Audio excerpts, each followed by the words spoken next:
নমস্কার, কেমন আছো সবাই? আশা করি সবাই ভালো আছো। আমার নতুন একটি ব্লগে সবাইকে স্বাগত। আজ হচ্ছে সোমবার। ছেলে স্কুলে চলে গেছে, বর চলে গেছে বরের দোকানে, যে যার মতো কাজে চলে গেছে, আর আমিও আমার কাজে বসে পড়েছি সকাল থেকে রুটিনে। তো এদিকে সংসারের তো প্রায় আর্ধেক ধরো সকালের টুকিটাকি কাজ কিন্তু শেষ হয়ে গেছে। এখন এই যে বসে পড়েছি কি ঠাকুরের বাসন মাজতে, যেহেতু গপুকে এখনও খাইতে দেওয়া হয়নি, সেহেতু এই যে দেখো প্রথমে ঠাকুরের বাসনটা মাজিয়ে নিয়েছি, আর ঠাকুরের ঘরটাও কিন্তু মোছা হয়ে গেছে। এবার যে ঠাকুরের বাসনটা ধুয়ে ঠুয়ে তারপরে যে গপুকে খাইতে দিব।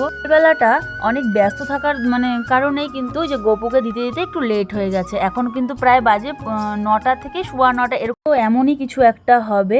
এই ছোট্ট গপু এতক্ষণ ওই যে না খেয়ে বসে আছে। তো এইদিকে দেখো এই যে গপুকে খাইতে দেওয়া হয়ে গেছে। এবার আজকে কিন্তু গপুকে কিন্তু আমাদের গাছের যে আম পাড়া হয়েছে ওই গাছের আম দিয়ে কিন্তু পূজা দিলাম। আর আমাদের এই গাছের আমটা কিন্তু খাইতে খুবই ধরো টেস্টি, যেটা হিমসাগর বলে সেটা। তো এই যে দেখো ছোট্ট গোপাল কিন্তু এখন এই যে পেট ভরে আম আর এই যে নকুনদানা খাবে।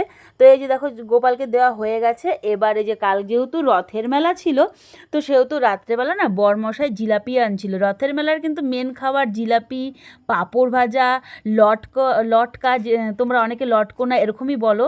তো এই যে জিলাপি আনছিল। তো এদিকে এখন বাবাকে ধরো রাত্রেবেলা খাওয়া দাওয়া করে ঘুমায় পড়ছে জন্য রাত্রেবেলা আর খায়নি। তো এখন এই যে বাবাকে জিলাপি দিচ্ছি। প্রথমে বাবা বলছিল যে বেশি খাবে না, অল্প করে, তো কমায় রেখে নিতে নিয়েছিলাম। তো না থাক বললাম, বসে বসে কিন্তু খায় নেবে, তো আবার দিলাম। তো এই যে বাবা খাচ্ছে, আর এদিকে দেখো আমিও কিন্তু খাচ্ছি। আর এই জিলাপিগুলো এত রাফ ছিল, খাইতে গেলে না মুখটা যেন ছুলে যাচ্ছিল, শিরাটা এত মোটা হয়েছিল, আর কালারটাও কেমন সাদা সাদা। তো দেখতেও অত ভালো ছিল না, আর খাইতেও কিন্তু ভালো না। যেহেতু রথের মেলা, মেলা বলে জিনিস, মেলার জিনিস, তো অতটা ধরো ভালো হবে না। তারপরে এই যে দেখো বাবা অনেকগুলো আম পাড়ছে সকালবেলা, যেটা গোপালকে খাইতে দিলাম। তো এই যে আমগুলো সব সে চেয়ার থেকে নামায় এবার দেখো ধুয়ে নিচ্ছি। যেহেতু মাঠের মধ্যে কাদা জলের মধ্যে পড়ছে, তো আমগুলো একটু না কাদা কাদা লাগিয়ে গেছে, এর জন্য একটু ধুয়ে ধুয়ে এবারে যে বারান্দার মধ্যে যেহেতু হালকা রোদ আসে, তো রোদের মধ্যে দিলে কিন্তু আমগুলো শুকায় যাবে। আর দেখছো কত আম, মনে হচ্ছে যেন আমের দোকানই দেওয়া যাবে। তো চলো তাহলে এত আম নিয়ে দোকান দিয়ে দিই। না না, তোমাদের সাথে আমি একদমই ইয়ার্কি করছিলাম।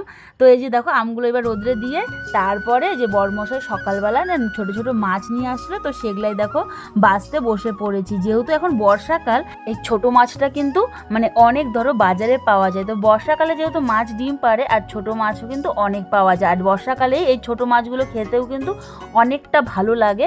আর এর জন্য না কদিন ধরে বরমশাই খালি ধরো ছোটো মাছটাই আনছে, যেহেতু অন্য সময় এত ভালো ছোটো মাছটা পাওয়া যায় না।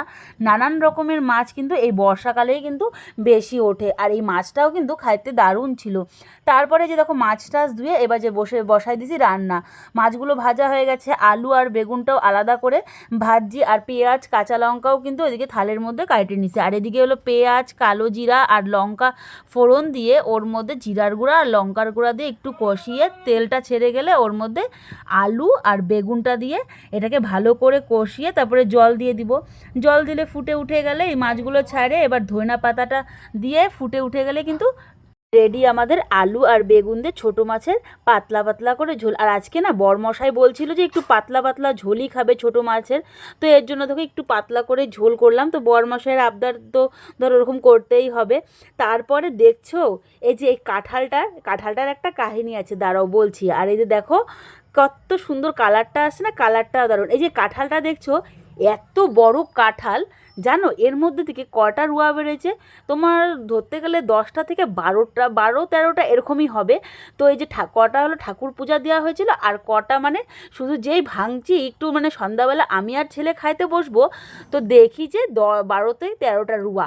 তো কী বলো তো, এত বড় কাঁঠাল দেখে বরমশাই নিয়ে আসছিল, তার মধ্যে থেকে বেরোলো 12 থেকে 13টা রুয়া। দেখেই না মনটা একদম ধরো খারাপ হয়ে গেল। যেহেতু আমি কাঁঠাল খেতে ভালোবাসি, সেহেতু দেখো কী অবস্থা।